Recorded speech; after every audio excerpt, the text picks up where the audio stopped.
नमस्कार दोस्तों, मैं गुड्डू कुमार। आज आप सभी के लिए एक ऐसा थ्योरम लाया हूं जो कि स्टेट बोर्ड में पूछा जाता है। क्लास 10th के लिए बहुत ही इंपॉर्टेंट है। वो थ्योरम का नाम है किसी भी संख्या को अपरिमेय कैसे सिद्ध करें। ये 5 नंबर का क्वेश्चन है जो कि हर बार एग्जाम में पूछा जाता है। तो चलिए हम प्रूफ करते हैं कि कैसे एक संख्या अपरिमेय होता है। ठीक है, तो इसके लिए मैंने एक एग्जाम्पल लिया है कि √3 एक अपरिमेय संख्या है, सिद्ध करें। हो सकता है यहाँ पे √5 हो, √2 हो, कुछ भी हो सकता है। तो इसमें मैंने क्या किया है, माना कि √3 एक परिमेय संख्या है। अगर वो अपरिमेय है तो परिमेय नहीं होगा, तो हम लास्ट में जाकर के उसको सिद्ध कर देंगे कि ये संख्या परिमेय नहीं है। अगर परिमेय नहीं है तो वो अपरिमेय है। तो चलिए देखते हैं कैसे करते हैं। तो सबसे पहले हम लोग जानेंगे कि परिमेय संख्या होने का क्या क्या कंडीशंस है। तो आप लोग पढ़े होंगे कि किसी भी संख्या को परिमेय संख्या तब बोला जाता है जो जब उसको हम p बाई क्यू के फॉर्म में लिख सकते हैं और q 0 के बराबर नहीं होना चाहिए। साथ साथ यहाँ पे एक भी कंडीशन ये है कि यह एक सहअभाज्य संख्या होना चाहिए। सहअभाज्य संख्या क्या है, जैसे जैसे 4/2 लिखते हैं तो इसमें कोई चीज कॉमन हो जा रहा है ना। जैसे इसमें 2 भी कॉमन है, इसको लिख सकते हैं 2 इंटू 2, इसको लिख सकते हैं 1 इंटू 2। तो यहाँ पे 2 इसमें भी कॉमन है, इसमें भी कॉमन है। तो सहअभाज्य संख्या जिसमें कॉमन नहीं होना चाहिए, जैसे जैसे सर इसको आप शॉर्ट कर लिख सकते हैं 2/1। यहाँ पे कोई भी चीज कॉमन नहीं है। अब सर यहाँ बोलिएगा कि एक तो कॉमन हो गया, तो एक हर संख्या के लिए कॉमन होता है, इसलिए इसको कंसीडर नहीं किया। तो कुछ और एग्जांपल ले ले। जैसे अगर हम बोलते हैं कि 3/2 क्या ये सहअभाज्य संख्या है, तो हम देखेंगे कि 2 में 3 में कुछ भी कॉमन नहीं लिया जा सकता सिवाय एक। तो इसको हम क्या बोल सकते हैं कि यह सहअभाज्य संख्या है। लेकिन अगर हम 9/3 का एग्जांपल लेते हैं तो इसमें देख रहे हैं कि सर इसमें भी 3 छुपा है, इसमें भी 3 छुपा है, तो इसको हम लोग सहअभाज्य संख्या नहीं बोल सकते हैं। चलिए आप लोग समझ गए होंगे कि एक सहअभाज्य संख्या क्या होती है। ओके, तो इसी टर्म एंड कंडीशन के साथ हम लोग आगे बढ़ेंगे। तो मैं वही पार्ट मिटा रहा हूं जो मैं अभी लिखा था।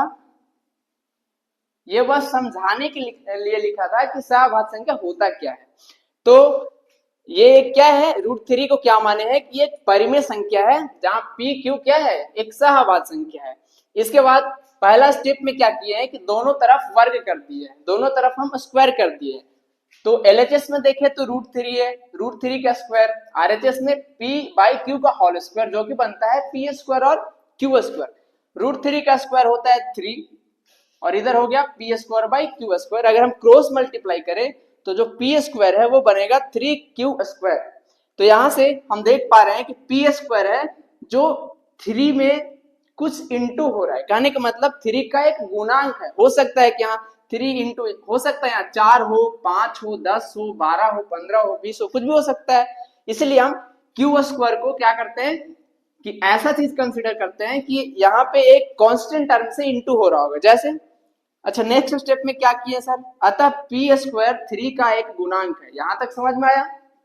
इसके बाद पी स्क्वायर अगर 3 का गुणांक है तो पी भी 3 का गुणांक होगा, जाहिर सी बात है। काहे कि स्क्वायर करने पे अगर वो गुणांक मिल रहा है तो उसको अगर स्क्वायर रूट निकालेंगे वो भी गुणांक मिलेगा। कैसे सर, की एग्जांपल के बताइए। जैसे अगर हम बोलते हैं कि 4 का स्क्वायर जो है 16, वो 2 का गुणांक है। 2 का गुणांक का मतलब इसमें 2 से गुना हो रहा है। ठीक, तो जो 4 है क्या सर इसमें भी 2 से गुना हो रहा होगा, तो हाँ बिल्कुल 2 इंटू 2 इसमें भी 2 से गुना हो रहा है। कहने का मतलब पी स्क्वायर 3 का गुणांक है तो पी भी क्या होगा, 3 का गुणांक होगा। तो इसलिए हम अब सर गुणांक में क्या हो सकता है, 1 2 3 4 5 6 कुछ भी हो सकता है। इसलिए मैंने यहाँ पे एक टर्म लिया है के। क्या लिया है, के। और के क्या है, के एक पूर्णांक होगा। पूर्णांक कहने का मतलब वो 1 2 3 4 5 6 0 -1 -2, आप लोग पूर्णांक के बारे में जानते हैं। तो यहाँ पे कुछ भी हो सकता है। बस दिखाना ये है कि p जो है वो 3 का गुणांक है, ये लिखना है, मेंशन करना होगा। ठीक है, उसके बाद इसको हम इक्वेशन 1 मान लेते हैं। क्या गया, इसको 1 मान लेते हैं। ठीक है, पी स्क्वायर 3q स्क्वायर 1 मान लेते हैं। अब पुनः क्या करते हैं, दोनों तरफ वर्ग करते हैं तो मुझे इक्वेशन 2 मिलेगी। अब दोनों तरफ वर्ग करने पे क्या हुआ, p है तो p का स्क्वायर बन गया और यहाँ पे 3k का स्क्वायर करेंगे तो ये हो जाएगा 9k स्क्वायर। इधर p स्क्वायर इधर 9k स्क्वायर कहाँ से आया, तो यहाँ हम क्या किए, ये दोनों का स्क्वायर किए हैं, तो 3 का स्क्वायर 9 और k का स्क्वायर k स्क्वायर। ठीक है, इसको इक्वेशन 2 मानते हैं। बस पहला काम आपको यहाँ तक कर देना, उसके बाद कुछ नहीं करना है।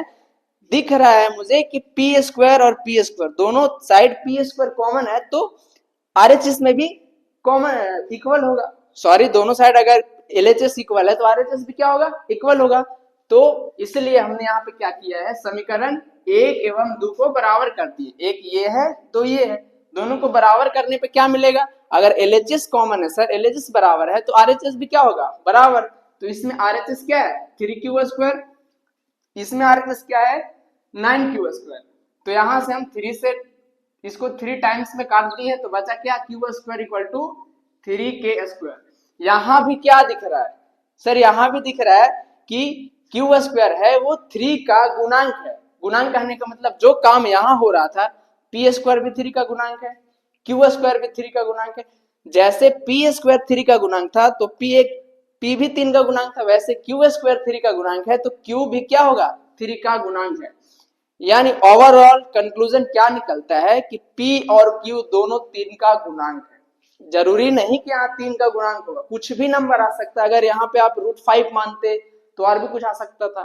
ठीक है, तो बस मुझे यही दिखाना था लास्ट में कि p और q क्या है, 3 का गुणांक है। अगर 3 का गुणांक है तो वो सह-अभाज्य संख्या क्या है, नहीं होगा, सह-अभाज्य संख्या नहीं होगा। और अंततः मैंने क्या प्रूव किया कि कोई संख्या सह-अभाज्य संख्या नहीं है, इसका मतलब है कि वो संख्या क्या होगा, वो संख्या क्या होगा। हम लोग यहाँ पढ़े थे कि सर p और q एक सह-अभाज्य संख्या है, तब इसको बोलेंगे कि वो एक परिमेय है। लेकिन यहाँ तो सह-अभाज्य संख्या नहीं है, इसका मतलब वो परिमेय नहीं है। और जब परिमेय नहीं है तो बचा क्या, अपरिमेय। इसलिए हम लास्ट में एक लाइन लिख देंगे, अतः हमारा मानना गलत था कि √3 एक परिमेय संख्या। क्यों गलत था, क्योंकि ये एक सह-अभाज्य संख्या नहीं आया। ठीक है, कुछ इसी प्रकार से हम लोग संख्या को प्रूव कर सकते हैं कि कोई एक संख्या अपरिमेय है या नहीं। बस छोटा सा ही एक प्रोसेस है जो कि आप याद कर ले। ओवरऑल बस ये याद रखना है माइंड में कि किसी संख्या को परिमेय मान करके उसको परिमेय ना प्रूव कर दे, वो अपरिमेय हो गया। ठीक है, बाकी अगर इसके रिगार्डिंग कोई भी डाउट अगर है तो आप कमेंट सेक्शन में, या फिर हमारे सर का जो नंबर है क्या है 8197013384, इस पे आप 24 घंटा में कभी भी कांटेक्ट कर सकते हैं। बाकी ये चैनल नया नया शुरू हुई है तो आप लोगों को सपोर्ट की जरूरत है, ऐसा ऐसा कंटेंट हम लोग डालते रहेंगे। ठीक है, तो अगर थोड़ा सा भी आपको कुछ समझ में आया हो तो वीडियो को लाइक, सब्सक्राइब एंड शेयर जरूर करें। चैनल को सब्सक्राइब करना इसलिए बोल रहे हैं क्योंकि ये चैनल अभी नया नया है। ठीक है, बाकी थैंक यू फॉर वॉचिंग।